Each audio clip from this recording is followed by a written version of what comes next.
Hello brother good semua, welcome back and I'm back buangnya in the channel Naskah Film. So di video kali ini gue bakal ngerangkum film yang berjudul The Twin. Film yang bergenre horor psikologi ini menceritakan sebuah keluarga, lebih tepatnya si seorang ibu yang bernama Rachel yang mengalami gangguan kesehatan mental alias edan alias stres pasca kecelakaan yang menewaskan putra semata wayangnya. Karena kecelakaan hebat itu, Rachel membayangkan bahwa ia memiliki putra kembar yang bernama Nathan dan Elliot. Oke, karena gue gak mau kebanyakan opening, langsung aja kalian siapin rokok cengkeh 2 bungkus, kopi kapal api 2 kardus, karena kita bakal masuk ke alur ceritanya.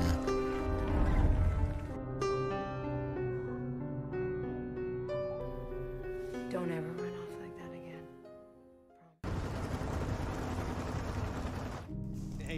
Film dibuka dengan pemandangan ladang jagung yang luas yang membuat mata kita terpukau untuk mengaritnya. Terlihat satu pengendara mobil melintas ladang itu dan tiba-tiba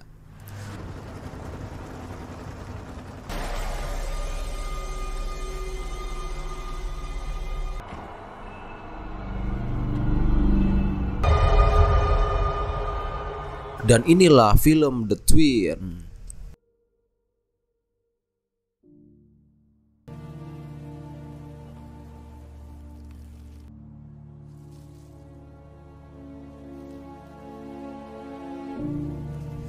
Kisah akan berfokus kepada kedua pasangan suami istri yang bernama Rachel dan Anthony yang baru saja kehilangan salah satu anak kembarnya yang bernama Nathan.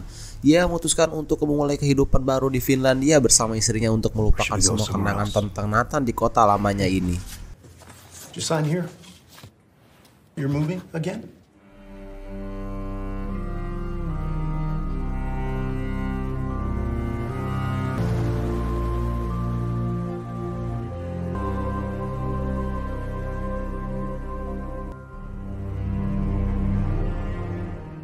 Sesampainya mereka di Finlandia, tepatnya di rumah lama Anthony, Elliot yang sudah tidak sabar bermain di rumah barunya, kini ia pergi untuk mengeksplor pekarangan rumah itu. Rach, it's gonna be a good year for us. Karena merasa Elliot sudah pergi terlalu jauh, Rachel pun mencarinya. Karena pada pasca kecelakaan kemarin, sikap Rachel sangatlah berubah. Ia menjadi sangat sensitif pada anaknya karena ia trauma dengan kepergian Nathan anaknya. I swear. You scared me. Singkat waktu, malam pun tiba. Rachel yang sedang tertidur pun ia bermimpi buruk yang dimana mimpi itu mengingatkan ia kembali dengan pemakaman Nathan anaknya. Dan ketika ia pun terbangun lalu menceritakan semua yang terjadi kepada Anthony bahwa ia masih belum siap kehilangan Nathan. There's nothing new to say. I don't know what I'd do if I lost him.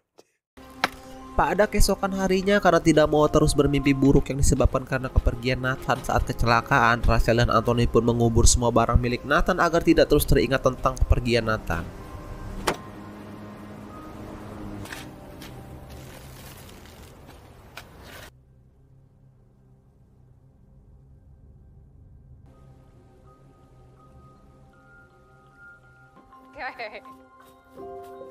Anthony yang berkepikiran mempunyai sebuah ide untuk mengajak Rachel untuk JJS alias jalan-jalan sore, mengajak Rachel pergi ke sebuah danau yang dimana danau tersebut memiliki sebuah batu besar yang dimana batu itu dipercaya oleh warga sekitar, bahkan dari zaman purbakala batu itu dipercaya bila kita meletakkan tangan di batu tersebut dan memohon sebuah permohonan maka permohonan itu akan menjadi kenyataan. It'll come true. Dan Elliot pun memegang batu itu dan mulai meminta permohonan, entah permohonan apa itu yang jelas kita lanjut dulu ceritanya. Scene kali ini berpindah kembali ke dalam rumah seperti biasa. Anthony yang berprofesi sebagai penulis alias jurnalis mulai melakukan kegiatannya kembali. Dan Rachel yang berperan sebagai ibu rumah tangga pun kembali melakukan aktivitas selayaknya ibu rumah tangga. Mendengar Elliot ngoceh sendiri di kamar, Rachel pun menghampiri Elliot ke dalam kamarnya. Okay, maybe I crashed all your cars. Entah dengan siapa dia bermain, yang jelas anak kecil pastinya sering berimajinasi dengan pikirannya sendiri. Karena Anthony tidak mau Rachel larut dalam kesedihan pasca kehilangan Nathan, ia pun mengadakan sebuah pesta di kampung halaman Anthony, yaitu di Finlandia yang tepatnya di sebuah pedesaan Skandinavia, kecamatan Prindapen, Kabupaten Dolakpur. Di pesta ini ia pun berjumpa dengan Helen yang merupakan salah satu sepuh di pedesaan itu. Pada saat ia berbicara dengan Helen, para tamu di situ melihat mereka dengan sinis dan Helen mengatakan bahwa mereka semua tidak suka jika Helen dan Rachel berbicara bersama. My deepest condolences, Rachel. Semenjak pertemuan dengan Helen, Rachel banyak bercerita tentang dirinya dan kehidupannya, dari mulai kehilangan anaknya pasca kecelakaan dan alasannya pindah dari New York dan tinggal menetap di pedesaan ini. Dari sini kita bisa sama-sama tahu bahwa Rachel dulu adalah seorang fotografer. Awalnya Helen mengira bahwa Rachel adalah fotografer wedding, namun ternyata ia adalah mantan seorang fotografer arsitektur. Next, baik lagi ke ceritanya, Helen mengatakan bahwa ia pernah bermimpi tentang Rachel dan juga anaknya. Helen mengatakan bahwa dalam mimpi anaknya telah membuat sebuah permohonan dan permohonan itu telah dikabulkan. I dreamed about you, Rachel.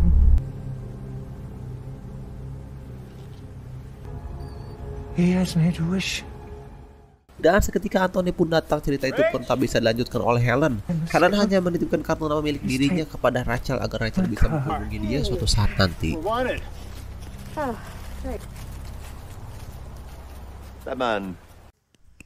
Kisah berfokus kembali kepada Rachel dan Anthony. Kini mereka diminta untuk menaiki sebuah ayunan tradisional untuk merayakan kedatangan dan pernikahan Anthony dan Rachel. Karena pada saat pernikahan mereka hanya merayakan pernikahannya di kota, jadi Anthony dan para warga berinisiatif untuk kembali merayakan pernikahan mereka berdua. Tapi pada saat diminta untuk menaiki sebuah ayunan tersebut, Anthony hanya mengajak Rachel dan kameramen tanpa mempedulikan Elliot.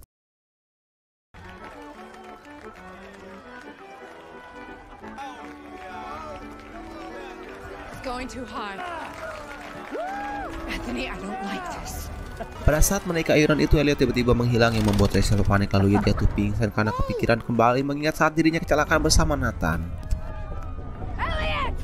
Where did he go?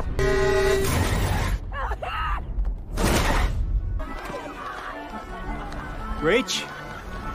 Up this way, hurry up! Singkat waktu, malam pun tiba. Rachel yang resah tentang perkataan Helen persoalan dirinya dan juga anaknya pada siang itu. Ia menceritakan bahwa Helen berkata bahwa ia bermimpi tentang dirinya dan anaknya membuat permohonan di sebuah batu dekat danau di dalam mimpinya itu.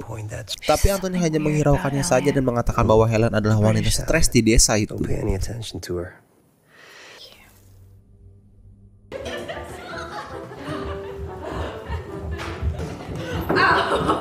Pada pagi harinya terlihat Rachel dan Elliot sedang bermain bersama. Tanpa mereka berdua sadari, Anthony malah menangis sambil menatap foto mendiang anaknya, yaitu Nathan.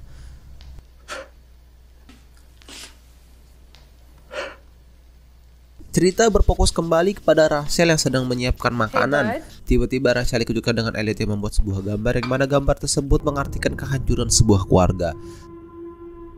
Rachel yang kesal meminta kepada Elliot untuk tidak menggambar seperti itu lagi, dan Rachel pun segera membuang gambar tersebut.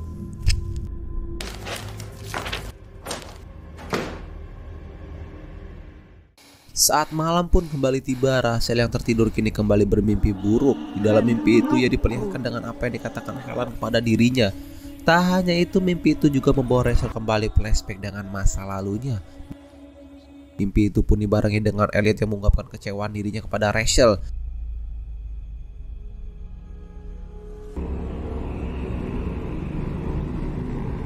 Ketika terbangun, ia pun langsung menghampiri Elliot di kamar dan anehnya Elliot berkata bahwa dirinya adalah Nathan, bukan Elliot. Not Elliot. I'm Nathan. Rachel yang heran dengan tingkah laku Elliot yang mengatakan bahwa dirinya adalah Nathan, lalu ia menceritakan itu kepada Anthony. I think so too. But Elliot's in some... Lalu ia mengatakan pada Anthony juga bahwa semenjak Rachel dan Anthony pindah ke desa ini, Elliot jadi bertingkah aneh. Bahkan saat pesta kemarin pun Elliot menjadi berubah dan tak mengenal dirinya sendiri.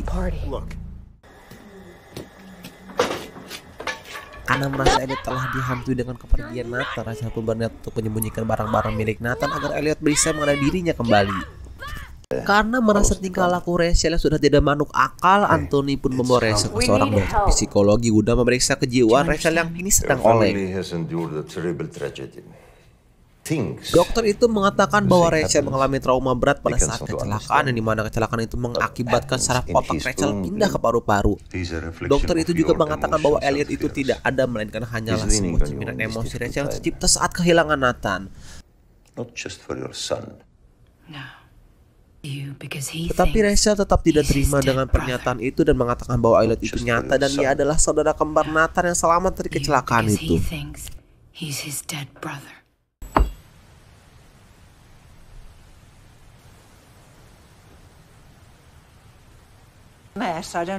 Karena masih penasaran dengan perkataan Helen pada saat itu, ia pun mencoba menanyakan maksud dari perkataan Helen pada saat di pesta. Di dalam mimpi Helen, ia melihat bahwa Rachel dan keluarganya bisa sampai di sini dikarenakan permohonan Elliot pada saat menyentuh batu di danau itu. Tak hanya itu, Helen juga mengatakan bahwa penduduk di desa ini semua adalah punya Raja Iblis yang berkuasa di tanah pedesaan ini. Helen juga mengatakan bahwa Raja Iblis itu menginginkan anaknya yang nantinya akan dijadikan sebuah persembahan kelahiran Raja Iblis di tanah pedesaan ini. I'll leave you now. But this is what he wants.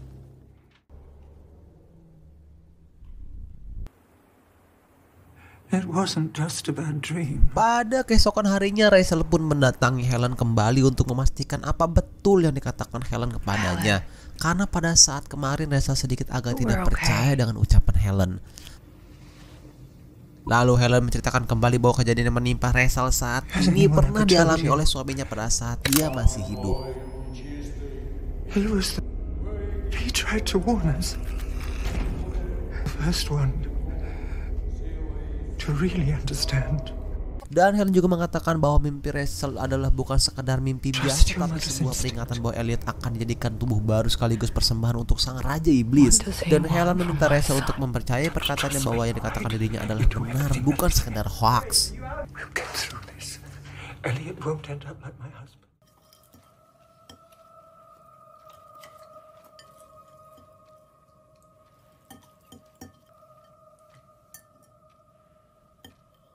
Untuk meringankan semua ketakutan dengan apa yang dibicarakan Helen kepada dirinya, Helen menuju ke sebuah gudang untuk mencari kamera miliknya. Hey. Dan tak lama ia menghampiri Elliot yang bermain ayunan di pekarangan rumahnya. Karena merasa ini adalah sebuah momen yang menarik yang harus diabadikan, lalu Rachel memfoto Elliot yang berada di ayunan itu. Tetapi Elliot menolak untuk difoto dan marah lalu meninggalkan Rachel sendirian. What's wrong with you? Stop it, Mom. Pada malam pun tiba, seperti layaknya anak-anak yang seperti pada umumnya yang menginginkan perhatian dan kasih sayang dari orang tuanya. Tetapi Elliot yang tidak mendapatkan hal itu lalu mengatakan bahwa Anthony hanya menyayangi Nathan, saudara kembarnya saja, dan tak memperdulikan dirinya. Tetapi betapa mengejutkannya Rachel ketika tahu Elliot mengambil sebuah barang milik Nathan yang baru saja ia buang dan kubur di dalam sebuah tanah. Karena hal itu Rachel marah besar pada Elliot dan langsung membuang, bahkan membakarnya.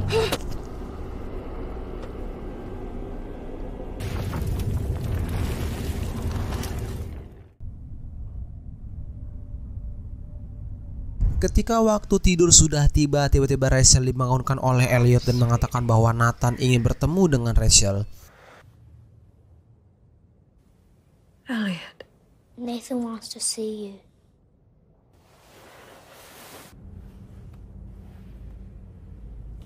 Ketika sampai di sebuah ruang makan, Elliot lalu menyalakan sebuah lilin dan menyuruh Rachel untuk berkonsentrasi di dalam api di lilin itu. Karena dengan cara itulah Rachel bisa berkomunikasi dengan Nathan, kata Elliot, bukan kata Pak Haji. Elliot, what is...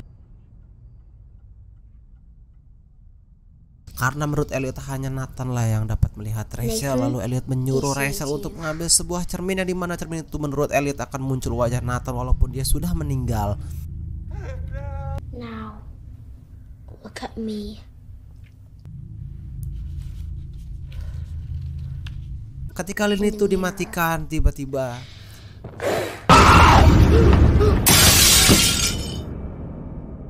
ya, sebuah tangan tiba-tiba muncul di cermin itu yang membuat cermin itu pecah dan mengagetkan Rachel dan kita semua. Kejadian itu pun dibarengi dengan kemunculan Anthony dan warga desa lainnya. Anthony mengatakan bahwa sudah waktunya untuk pertukaran antara Elliot dan Nathan. And we get Nathan back. They only want Elliot.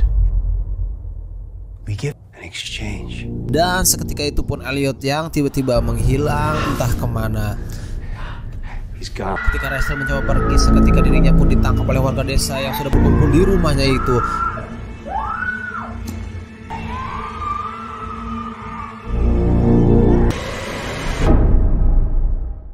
Ketika Anthony menyiapkan sebuah sarapan, entah mimpi buruk atau kenyataan yang tersembunyi oleh waktu, Rachel yang terbangun dari tidurnya pun dibuat kebingungan dengan luka yang ada di jari tangannya. I made you some breakfast. You did? I'm sorry I slept so late. Nah, it's good. I got him promised Tak this hanya time. itu, Rachel pun dibuat linglung ketika melihat serpihan kaca yang pecah persis pada saat dia mencoba ritual bersama Elliot saat tadi malam. Sounds good.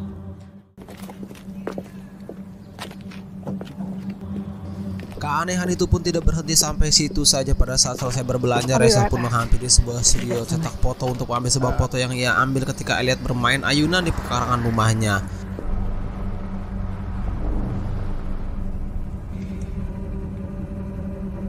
So, did you find it okay?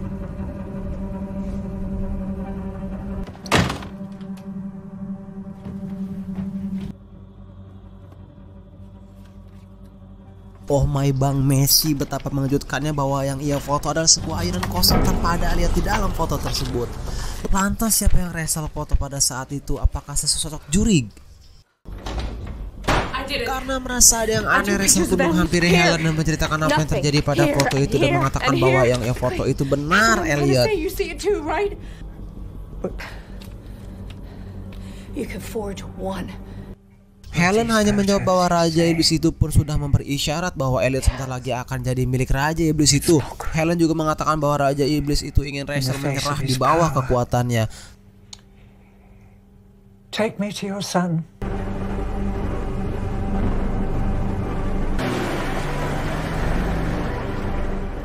Sebelum datang ke rumah Rachel, Helen meminta Rachel untuk menemui seorang pendeta yang bernama Vasilis sebelum matahari terbit dan mengatakan bahwa pendeta itu bisa membantu Rachel sebelum hal buruk terjadi pada anaknya.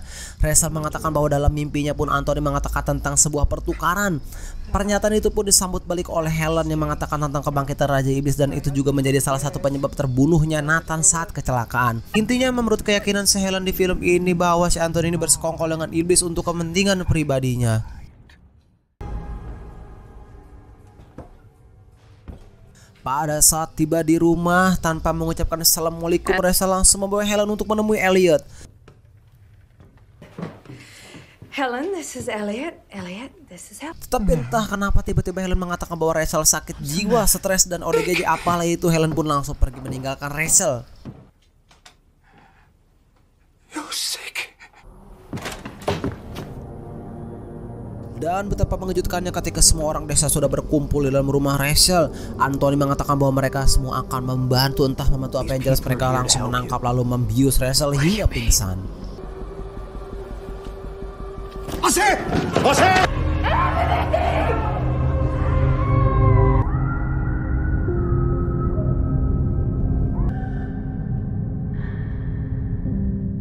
Entah mimpi atau halusinasi, Genjutsu Seles Oppo, Rachel kini dikerumuni dan didandani layaknya perempuan yang akan ditumbalkan.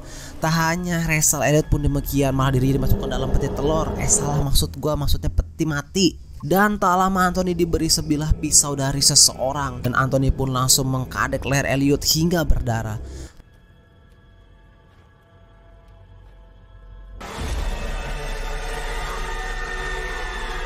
Rachel yang tidak berdaya itu tidak bisa melakukan apa-apa selain menjerit-jerit layaknya vokalis metal. Kita berfokus kembali kepada Elliot yang sudah tewas. Kini darah milik Elliot pun diambil oleh seorang wanita yang dimana darah itu akan diminumkan dan dioleskan ke sekitaran perut Rachel untuk kepentingan ritual.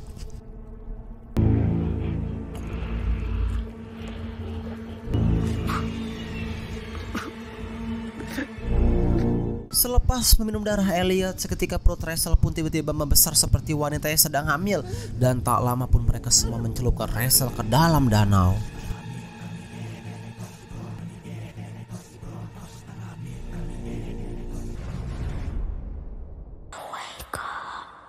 Singkat waktu, Rachel pun dibangunkan oleh suara Elliot yang meminta tolong dan mengatakan di sini sangat panas.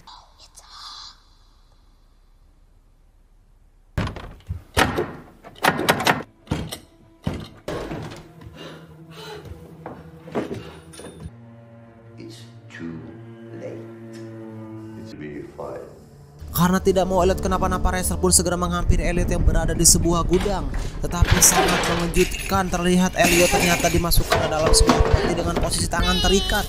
Entah apa maksudnya Bang Messi. Tanpa berpikir lama lagi, Rachel pun membawa pergi Elliot untuk menjauh dari rumah tersebut. Nathan can help us. Karena kurang rapi dan kurang strategi, aksi melarikan diri pun diketahui oleh Anthony yang kebetulan sedang santuy pusing dengan keadaan saat ini. Rachel dan Elliot pun berlari ke dalam hutan dan disusul oleh Anthony yang berusaha mengejarnya.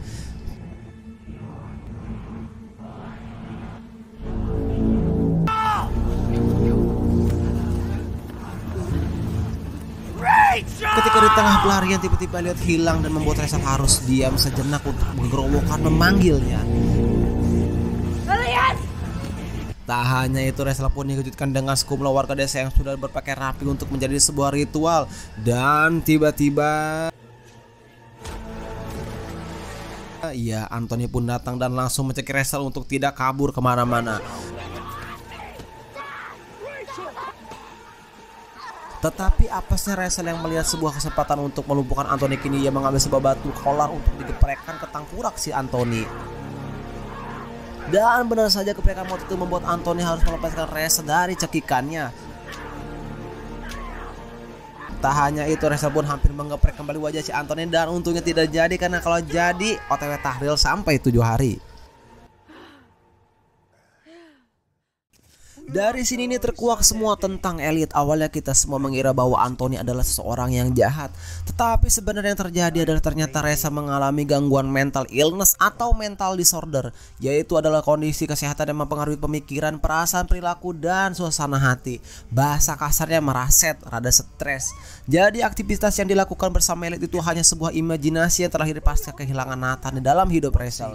Dari sini kita sama-sama tahu bahwa sebenarnya yang dilakukan Rachel adalah Rachel hanya bermain dengan imajinasinya saja, dan ternyata mereka berdua tidak memiliki putra kembar melainkan hanya satu, yaitu Nathan. Karena pada dasarnya Rachel ternyata memiliki gangguan psikis yang membuat seolah-olah yang ia lakukan adalah sebuah hal yang nyata. Sampai sini paham?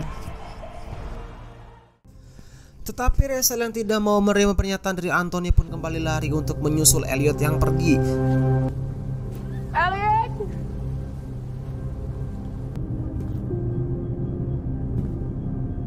Sweetheart. You don't believe me anymore. Rachel, listen to me. Ketika sampai di sebuah gudang, Anthony sudah kesal kembali mengatakan bahwa Elliot itu tidak nyata. Rachel. Anthony sudah kesal pun membuktikan bahwa Elliot itu tidak nyata. Kini ia menarik sebuah tuas yang dimana tuas tersebut berisi gandum, dan seketika itu pun gandum itu menimpa Elliot yang dibarengi terjatuhnya Anthony hingga tewas akibat didorong oleh Rachel.